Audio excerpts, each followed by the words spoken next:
I have spent, Rex, an inordinate amount of time of the past couple of days watching TGL. I watched most of the triple header on Monday. I watched the Tiger match on Tuesday. We're past the halfway point of this TGL season now. Like, have your feelings at all changed over the past couple weeks? This is the first time we probably touched on the simulator league in about a month.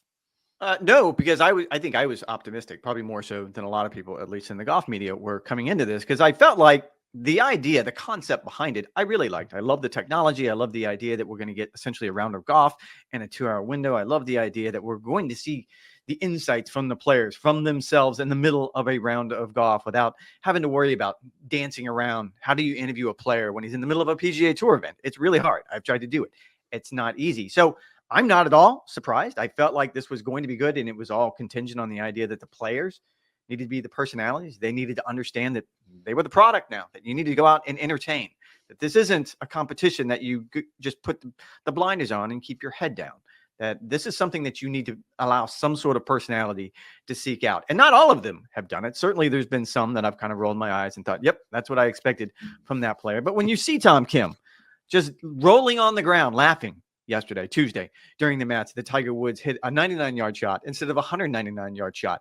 Granted, he's going to lose, but that was funny. That was part of the process. I'm like you. I was a very captive audience. I flew home on Monday from San Diego, and so I was on a plane for pretty much the entire triple header. So I watched all of it, and I was wildly entertained. I love the new camera on the flag. Yeah. It's such a cool perspective. Cool. Yeah, it's such a cool perspective. I was actually going, and I'm a little disappointed I didn't do it now. I was talking with the executive producer who works for TGL. His name is Jeff Newbarth. And I used to work with him at the Golf Channel. He was my original producer at Morning Drive, taught me a lot about TV. And I wanted to try to get him on the podcast this week. Actually, I'll endeavor to do this next week when he has a bit of time to maybe exhale after what happened the last 2 days.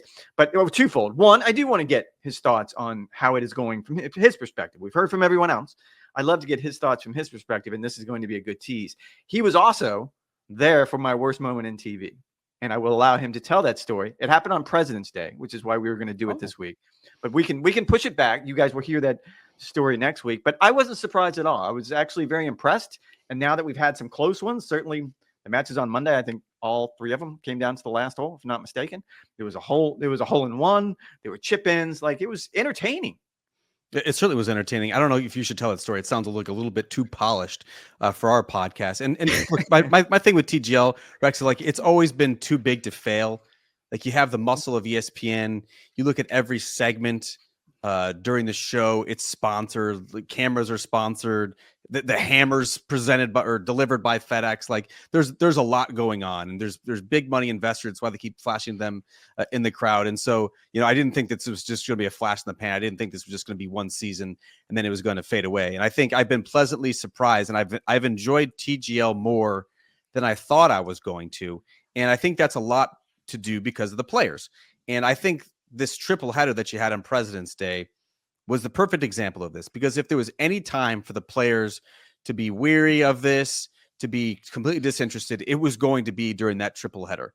Most of those players had just played 3 consecutive weeks with Pebble Beach, Phoenix, and then the Genesis Invitational. They were just coming off of a brutally difficult golf course in pretty nasty conditions, at least for half of the week, flying all the way across the country to then go play in a simulator golf league, including Ludwig Oberg, the tournament winner, who got home at 3:30, slept for 2 hours, then had to play 2 matches at 4 o'clock, and then the nightcap. And yet the action was really good. Like, some of the best golf that we have seen. The players were engaged. They were energetic. They seemed to care about the outcome. That was something that I think had lacked over the first couple of weeks, is that players were kind of figuring out what it all meant. Should I care about the competition? Is it just like a silly free-for-all? And look, I'm not going to pretend to care completely about the SoFi Cup and the standings and who's inside the playoff picture. But, like, the 2 hours are entertaining. It's harmless fun. It's great to see golf during a time of week when we typically would not see golf. If you love golf, you like seeing golf on your television screens. I don't think it needs to be game-changing. It's never going to take over the PGA Tour. Sometimes good can just be good enough, and we should just enjoy it for what it is. And right now, I'm enjoying TGL for exactly what it is and what it's supposed to be. Yeah. And again, this goes to the idea that you and I have talked about it, that probably not our cup brand of vodka, if we're talking about golf, because you and I both sort of like the 72-hole PGA Tour stroke play formula that they've created. That's what we were drawn to. That's why we cover golf for a living. However, yes, I've been wildly entertained by what's happened. And well, two things that I wanted to add to what you just said. One, the idea that we're in this entirely dead zone when it comes to sports, that football season is over. It seems like the NBA and NHL, and we're probably going to touch on their all-star games again, but you're sort of right in the middle of their season as well, where things are quiet down. We haven't made it to baseball. We just started spring training. It's really good timing on the case of TGL. And I'll also even take it a step further, because I kind of dug in on this last week when TGL announced the change to the hammer rules. I don't know if anybody was really paying attention, but my take on it was good for them. Because a player pointed out that the PGA Tour would never do that in the middle of a season. And my comeback to this player was, this isn't the PGA Tour. Forget about the sanctity of the competition. Like, that's not what this is about. You have to worry about how entertaining that competition is. And they made a move, and we saw it firsthand in the Atlanta match when they threw the hammer late, and I think they were down 3 or 4 points at the time, and they ended up earning 2 or 3 points. So they cut it to 1. They ended up tying it. Like, that made it an exciting match. I love the idea that they're not so in love with themselves that they're just going to cling to some sort of idea of, well, we couldn't do this mid-season because it would somehow corrupt the sanctity of the competition. Forget about that. I want to be entertained. I like to think of Papa Russ in those competition meetings, just breaking it down, ultimately setting on 3 hammers per team, regardless. I think like half the league still doesn't know how to use them. They don't know how to. Wait, you have to do Papa Russ voice when you do Papa Russ. I can't do it. Please, would you do it? You don't have a limited fake Papa Russ voice, do you not? I don't do impressions. Well, Ryan, I mean, we just need to worry about the competition here. It doesn't matter if they have 1 hammer or 5 hammers. I just want them to throw them. Just hammer the hell out of them, would you?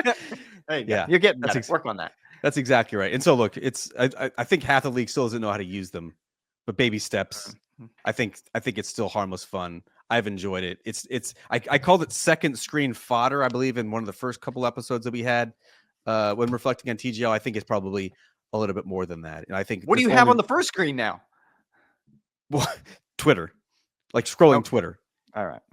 But yeah, I think season 2 has legs, particularly if live players become eligible. Bryson DeChambeau got to be chomping at the bit to get inside the simulator and mix it up with the boys at TGL.